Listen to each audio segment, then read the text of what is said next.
Hey everybody, I know sometimes the topics I cover on this channel can get a little bit intense, perhaps like this video you guys are going to be watching today, so I just wanted to remind you guys that my puppy Casper has his own YouTube channel, so if you need a little bit of wholesome goodness after this video, make sure to check it out. Links for his channel will be in the description box down below, or just type in Casper the Friendly Floof on YouTube. Love you guys, let's get into the video. Hello everybody, and welcome back to the channel. My name is Blair, or the Illuminati, and today we're going to be talking about a very different topic than what I usually cover. Now, although I don't exactly condone getting personal emails in my business email, this happened to be an email that I did receive, and usually I kind of brush them off because sometimes it's just people complaining that Blair White did something and then realizing that I'm not Blair White and then getting really embarrassed about that and sending me like half a dozen emails, or it's people going, hey, can you do another subreddit? And I just kind of ignore that. But this email was kind of a longer one that was sent to me, and it was about something I've actually never heard before.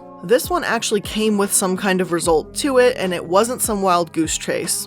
But I received an email about something called the Circle of Hope, and it didn't seem quite right, so I dug into it, and it turns out it was not. Here's a part of what I received from that actual email. And shout out to the person that sent me this. I'm keeping your information private, but thank you for sending this to me. It seems like your typical Christian boarding school, but there is way bigger, more disturbing side behind it, the email read. Based on some of my own research, this boarding school is more of a sick, horrifying cult. The daughter of the owners has a TikTok account by the name of @ExposingCircleOfHope. The main video that blew up was her addressing all the horrible and disgusting things that they would do at the school if any of the girls who attended misbehaved. The girls were not allowed to watch TV, read any books besides the Bible, were not allowed to listen to the radio, and not allowed to wear pants as a female because those things are considered evil and that you would burn in hell for eternity if you did them. This induced starving the girls as punishment, the man that runs the school picking up a disabled child by the neck and slamming them into the ground to restrain her, girls being told to restrain their own peers, and if they didn't, they would be restrained instead, and forcing girls to eat their own vomit. I'm pretty sure all these punishments classify as abuse. The fact that nobody has done anything to stop the horrible boarding school is what really scares me. The owners should get jail time, to be honest. So of course, after reading something quite horrifying like this, as you can imagine, I kind of had to look into it because I was honestly hoping that this was just not true and this was some kind of lie, but obviously since I'm making a video on it, there is some facts in here, so get ready. It's not going to be a fun video by any means, but sit down and get ready for this video, guys. Let's get into it. So let's start with the TikTok. I'm going to preface this by saying this is a TikTok, to be super clear. It is not by any means a reliable news source. This isn't the New York Times or something. This is not a reporter saying this. Still, I wanted to go over the personal stories and what's made this all come to light. All of the videos seem to come from one person, Amanda, as she talks about this boarding school. The first video on her page is very concerning. There's no context, so I can't pretend to understand what's going on completely, but there's an older man telling some young girls, teenagers by the looks and sounds of things, to knock her out, and it goes for the rest of them. There's some phrases that, even with context, aren't really things you should say, like, I hope you die, I want to see you suffer. There's really no good context for that. And I really can't think of a situation, at least like not offhand, where saying knock her out would be a good thing. And the way the girls respond, yes sir, is kind of strange. I'm hesitant to call it disturbing because, again, we don't have a lot of information here. This is all alleged so far. But at the very least, it's kind of concerning. After that, we have Amanda making more claims about the abuse at Circle of Hope. The list goes from not being able to watch television or read any book but the Bible to watching a man grab a disabled child by the neck and forcing them to eat vomit. This is definitely the video that was mentioned in the email to me. There's almost 300,000 views as of writing this and nearly 4,000 comments. Amanda later says she was eventually kicked out because she told a 5-year-old that if women were going to hell for wearing pants, then so were many of the older women, including her mothers and sisters at Circle of Hope. Guess that's considered the last straw and too rebellious for Circle of Hope? I don't know. Another thing that sort of helped solidify this story for me were other stories. It wasn't just Amanda, but there's been other stories on her channel. One woman explains how their letters were monitored and read, probably to prevent the girls from speaking out or alerting their parents, if I had to guess. Amanda, considering that she's the daughter of these people that run it, would know better than anyone else what really happened behind closed doors. Hearing her speak out against her parents is pretty compelling, but if there was only one person speaking out, I'd find it much harder to believe. Another woman calls Circle of Hope a cult and describes how isolated they were from the outside world. Then, in an interview, Amanda describes the eating puke situation in a bit more detail. Apparently the girl didn't like olives, so she was made to eat a bowl of olives then, and when she puked it up, she was told to eat the puke. When the person Amanda is talking to says, "We don't have that in prison," Amanda says that the boys who leave agape say prison is better. Agape, by the look of things, is the male version of Circle of Hope. But potentially the most alarming thing about all of this is the hashtag #WhereIsRachelKelso has started to go around. Supposedly this woman was handed over to Circle of Hope in 2007, and she's now 30 suffering with a disability. And this whole situation is really alarming, and I've got no idea why it isn't making more headlines or getting the attention of more people. I'm guessing it's because this is a religious private school, and well, like, those kinds of places may be just notorious for this kind of abuse. I don't know. So we've heard all the accusations, but now onto the important part. Is this actually real? Is this exaggerated? Is this faked for views? As much as I really don't want to believe someone would do that, especially with how legitimate it seems, stranger things have happened. I'm not comfortable reporting stories without proper evidence unless, well, they're supposed to be stories and nothing more. And then I found this. This website is a staff list for Circle of Hope. It lists Amanda Householder's parents, Boyd and Stephanie Household, as the owner and wife of the owner. Boyd is not a licensed mental health nor medical professional, and Stephanie is a registered nurse by the look of things. So at least they have one person who's in the medical field, though that's about all the credit I can give. Even though Amanda came out with her stories recently, this stuff has been going on for over a decade. It's not as if reports are suddenly pouring in. If that were the case, I'm not sure I'd want to look at this story until a few were confirmed. But this place, apparently, has a history. HEAL, or Human Earth Animal Liberation, the website that compiled this list, has received reports of abuse since 2010. Though some of their old links aren't working, the ones that were are pretty damning. A mother from 2010 wrote, "Yes, please help spread the word out. The Circle of Hope is a scam. They just steal the parents' money and do not educate the children. In fact, they mainly are slave labor for them, the adults, to sit around and nap. I sent my daughter there as I was told it was a loving, caring Christian environment. Anything but that, more like Satan torment. So I wish I had never spent the thousands there that I did. They deserve to be in jail for the fraud and the deceit that they trap people into." Satan torment and slave labor, she calls it. Those are some pretty harsh words, and it's not like this mom is saying, "Oh, I don't think this place is a good fit." She's accusing them of slave labor. That only adds more validity to what Amanda said earlier, and it's kind of making me question what else is going on, and how a parent could become desperate enough to send their child somewhere that clearly has a checkered past. Another blogger reported on the story and made similar accusations. He worded things carefully, remarking that it's all alleged, but again, we see someone speaking out against this school publicly all the way in 2011. Boyd Householder uses Circle of Hope Girls Ranch tax-exempt status not only to commit fraud against parents, but also abuses and neglects teenage girls. Mr. Householder is the self-described CEO and founder of Circle of Hope Girls Ranch, husband, father, grandfather. Householder calls himself gunslinger for God. Why someone who is entrusted with teenage girls would go around calling himself a gunslinger for God is beyond comprehension. Former students of Circle of Hope claim Mr. Householder screams and spits in girls' faces. Girls were either force-fed or denied food depending on the whim of the staff. If a girl vomited, her face was shoved with her vomitus, and much more. Girls claim that a few of them were made to perform push-ups in horse feces. Parents were charged thousands of dollars for tuition and $300 for uniforms. Parents were promised their daughters would get a quality education when in reality the girls actually received very little to no education. It is alleged that an adult staff member of Circle of Hope Girls Ranch had sex with one of the minor girls while she was a student at Circle of Hope Girls Ranch. It is further alleged that Boyd and his wife Stephanie Householder knew of this. It is alleged that the Householders told the girl not to say anything, that they would take care of it and notify the parents. It is alleged that the parents were not notified. The staff member left and that's all that was done. No police report can be found. Not only are we hearing details of the exact same story about the girl who had to eat her vomit 9 years ago, but there's even more information. If a staff member, an adult staff member, had sex with one of the younger teenage girls there, that's rape, because children can't consent. And if Boyd and Stephanie really knew, well, then it kind of makes it worse because they're aiding a rapist. The staff member being theoretically fired, if they were even fired, is not a consequence proportionate to their actions. That person should have faced jail time, that teenager deserved justice, and she absolutely deserved to have her family's support at that time. As infuriated as this all made me, it was a blurb from an old story on ABC News that finally confirmed everything I've heard.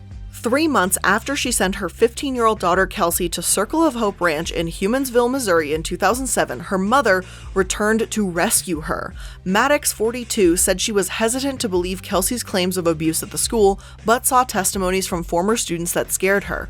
We were told everything we wanted to hear, but nothing was as it was portrayed. She provided abcnews.com with photos of dirty facilities, beds made of only plywood with thin foam cover, and bruises on her daughter's feet from working in the ranch in shoes so old the soles were tearing away. She said the school charged $300 in uniform fees. ABC News mentioned many other stories that day, but they mentioned Circle of Hope by name, and this dates back to 2011. I don't need sources for that material, not just one, not just two, but multiple trustworthy sources are all corroborating the same story. After all, I don't want to feed you guys misinformation or hurt someone's business that doesn't deserve it. But after seeing this and seeing that same number of $300 for a school uniform, my parents sent me to Catholic school when I was younger, and uniforms did not cost that much. Well, this was just about all that I needed to give me the assurance to go full steam ahead and trust that these stories have some truth to them. I can now say with confidence that Circle of Hope has been abusing teenage girls for at least a decade now. Towards the bottom of Heal's page about Circle of Hope, they include photos of what the girls endured. These photos aren't particularly graphic, but they show the condition that the girls were living in. The first photo is of a damaged toenail that looks so painful and disgusting. The description says it's due to lack of foot protection. You can see beneath it the photo of the shoes the girls were wearing, and they're just falling apart at the seams. The sole is almost completely gone, and this place is in Missouri. It's not like it's easy weather there either. They were wearing this in the snow while working with horses. That's just inappropriate. The fact that the school isn't giving them proper clothing or work boots. Like, if Circle of Hope wants to make working with horses a part of their school, fine. Plenty of places to do that. But at least make sure people won't get injured because of crumbling boots. Seriously. After that, the next photo shows that there's not even a bed for someone to sleep on. I'm not 100% what we're looking at, but the caption says, wait, there is no bed. But that I was told was because someone else paid more than we did. So they aren't in it for the money, but they will take mattress to get more money for another girl. Then the next two photos are of a falling apart closet and the $300 uniform that looks like it's something you can't even pay to get rid of. The caption even says that these are the clothes the Salvation Army rejects, and with the Salvation Army's low standards, especially for themselves, that's got to say something. And yet, despite this photo evidence and these claims drifting around forever, hardly anything is actually being done. Unfortunately, many state governments around the country lack the legal power to oversee religiously affiliated residential schools. As Vice says, unlike personal religious exemptions where an individual might argue that the law requiring, say, medical intervention, vaccination, or anti-discrimination violates his or her religious freedom, these facilities don't need to apply for special treatment. In many states, such exemptions are written directly into the laws meant to regulate residential youth facilities. That is, religious schools that are never subject to the rules in the first place. The state passes the law for the regulation of residential facilities, and then they put within that statute a religious exemption. Liz Sepper, a religious liberty expert and law professor at Washington University at St. Louis, told me. You don't need to apply, go into court for the exemption. The law was never applied. Thus, many states allow religiously affiliated boarding schools to operate without registration, educational standards, background checks, or instructional certifications. Even when institutions have long histories of abuse reporting alleged whippings, isolation rooms, and Bible memorization. To me, this doesn't sound Christian. This isn't love, this is abuse and nothing more. This is people with a God complex interpreting the Bible in twisted ways, picking and choosing what they want out of religion and weaponizing it. It's fucked up, and the laws need changing, plain and simple. MLMs work their way around laws to scam people. But these kinds of religious schools don't even have to try to abuse these children. They just demand a bunch of money for tuition and uniforms, use the children as personal slaves, and call it education. Are all of them like this? Absolutely not. But this system and these laws allow horrible people to use the name of God in despicable ways. Heal even has a list of all the private Christian schools that need to be watched out for, and it is one hell of a list, seriously. The font and colors make my eyes bleed a bit, but once you can get past that, the shit is a compilation of the ages. Under Missouri, sure enough, we have Circle of Hope Girls, Range, and Boarding School, as well as the Agape Boarding School we mentioned earlier, which is the sort of boys version, I guess. And under the columns, the questions that are answered. Do they operate under a license? Do they practice restraint, solitary, or do they fail to communicate and are deceptive? Circle of Hope got a 0% score on this. They practice restraint and solitary, don't communicate and isolate from others, and they're deceptive. But there's that big one, unlicensed. Circle of Hope is not licensed. This school, with air quotes here, isn't even a school. This literally is just slave labor, and child labor at that. You can't possibly tell me this is a very strict boarding school when the place is operating without a license. This is just a sham to get money, plain and simple. This is two disgusting people, this married couple, abusing children that are forced to live with them. On their website, Circle of Hope says they've been open since 2006, accept anyone, 20 girls at a time, blah blah blah. Nothing of information or substance. Now, not all state schools actually need to be accredited, but those that do take it very seriously, pass visits, have certain standards, all the good stuff. My problem with Circle of Hope isn't just that they're not accredited, but that they've lied about their status with the Board of Health. They said, as shown by Heal, that Circle of Hope is not regionally accredited, yet Circle of Hope Boarding School is registered with the Missouri Board of Education. So basically, some schools will accept unaccredited private boarding schools, others don't. This could hurt someone's education later on, but also perhaps not. But this registered with the Board of Education bit is just plain false. Back in 2008, the Missouri Department of Education officially stated, "We have no record of Circle of Hope boarding school and they have not registered with our department."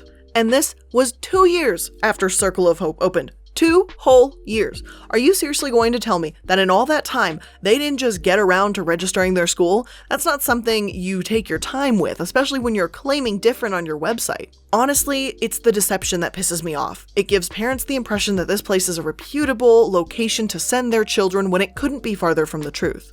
They're not even required to register with the Board of Education, which is a whole other level of messed up. But instead of admitting that they're not, Circle of Hope decided to lie instead.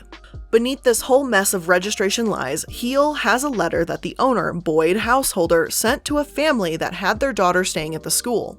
And it's just a really weird level of unprofessional. First, he complains about a 59-cent charge for postage, then says their daughter wasn't officially enrolled because they didn't receive her transcripts, and then kind of not so subtly blame them for not allowing the 48 hours before removing a student. First of all, it's absolutely rich that they complain about a 59-cent postage charge when they supposedly make over $300,000 a year. Yes, you heard that right. $300,000. It's a stupid amount of money, especially for what they do to the girls there. And yet they charge $300 for overalls, basically. Then they say she wasn't enrolled because even though they didn't receive her transcripts, they sure as hell received her money. And last, blaming the parents for not giving them more time, like, are you serious? If I found out my child was being abused, fuck waiting around. I'm getting them out of that school the same minute I find out, and good on that parent for doing so. In addition to all of this, there's the way the owner talks to parents that's just insanely rude and kinda gross.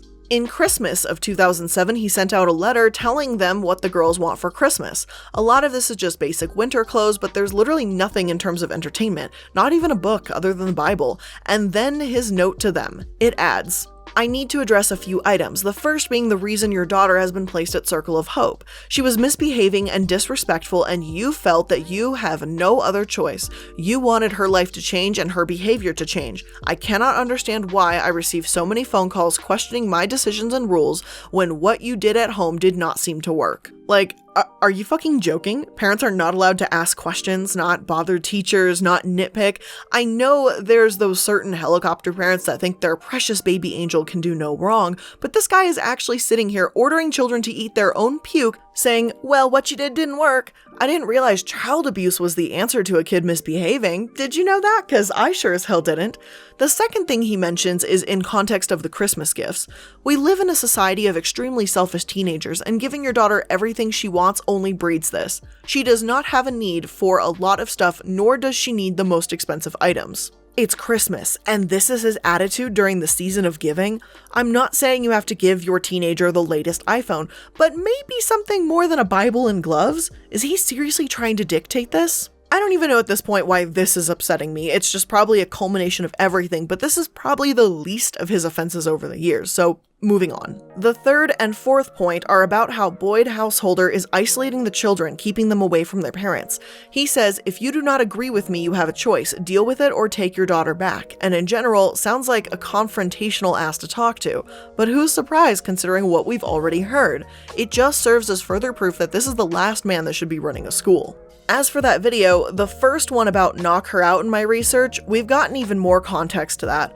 Mary Foscato shared that the man taking the video is Joseph Askin, a former student at the Agape School. He now works for the ranch, and Marie explains the context of the behind filmed. She says, "The night before this situation, there was an issue with the higher shirts talking about sex, drugs, and other prohibited subjects.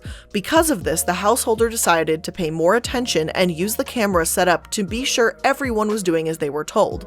The next night, the girls were doing their nightly showers when a resident decided to act up. She gets reprimanded and given push-ups as her consequence. After receiving these push-ups, she stands up with an attitude and gets ready to throw a punch at a higher shirt, giving her the push-ups.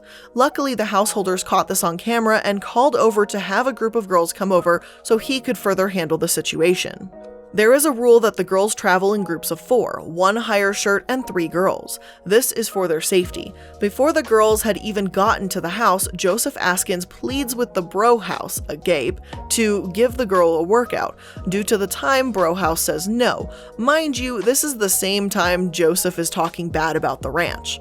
Once the girls get there, Bro House talks to the girl who is attempting to throw a punch at the higher shirt and tells her that the other girls have every right to defend themselves if someone tries to physically assault them. He then turns to the 3 other girls and says next time she or anyone tries to do that to knock her out. I'm pretty sure that if any of you were being physically assaulted, you too would defend yourself. This Facebook page was made solely to defend the situation, and Marie Foscato seems to work there if I had to guess. She's also discrediting Joseph Atkins on the page, saying he's a criminal, he's been arrested, showing his public record for the page. Here's the thing, even with the context, it's still fucked up. Yes, apparently this woman was trying to punch someone first, but if your response is knock her out, how the hell can you call yourself a school? What kind of reprimand is that? If you throw a punch, you get punched harder? Since when was violence the answer? Like, please, go on and tell me more about your Christian values and how you handle things through God and love and all that by punching someone. There's people that say that they came out of the school with PTSD, some call it Stockholm Syndrome, others say there's sexual abuse and how Stephanie is no longer a certified nurse, so there's no medical staff even present. That makes no medical staff, no accreditation, and they're not registered, they charge $300 for uniforms, and they're passive-aggressive to parents, they have no training, and that is just the unbiased facts. And that is without all the horrible abuse, and it still doesn't sound like a place I would even consider remotely safe for a child. So I gotta say, I'm kind of happy that that person reached out to me in email about this situation and brought it to my attention, because I certainly had no idea something like this was actually going on. And I'm happy that I'm gonna be able to bring even a small bit of attention to this possibly like horrific situation. The only downside is that it took over 10 years for this place to get what's coming to them, and there's many others that haven't been exposed for who they are. Despite the controversy, I'm sure some desperate parents are trying to find a place for their children, and they will resort to this unfortunately. But I'm hoping that these accusations will have some kind of ripple effect and more people can come out with how horrible these kinds of private schools are. Some are great, that's absolutely true, but this unmonitored method that has children enduring serious abuse is bullshit. The owners and workers should be absolutely ashamed of themselves, and there's nothing else to it. I don't have much else to say aside from that, and how sorry I am for those who have suffered at those people's hands. Amanda Householder has been speaking out relentlessly, and I applaud her for that. Or else, who knows if this story would have ever been told. So please, as always, know who you're supporting. Troubled teens aren't ever going to respond to abuse positively. It's not how anyone deserves to be treated. Boyd and Stephanie are pure scumbags, and I hope they're shut down and jailed for what they've allegedly done, and it stops being alleged and some of the real tea starts coming out in a legal way. But with that being said, that's where I'm going to end today's video. Let me know your thoughts in the comment section down below. This was not, like I said, not the most exciting type video. It's really kind of messed up, and I don't know what else can be done, honestly. But let me know your thoughts, opinions, whatever's going on in your head, let me know down below. Make sure to like the video, spread the information around, and subscribe if you're new. Thank you guys so much for watching, and I'll see you in the next one.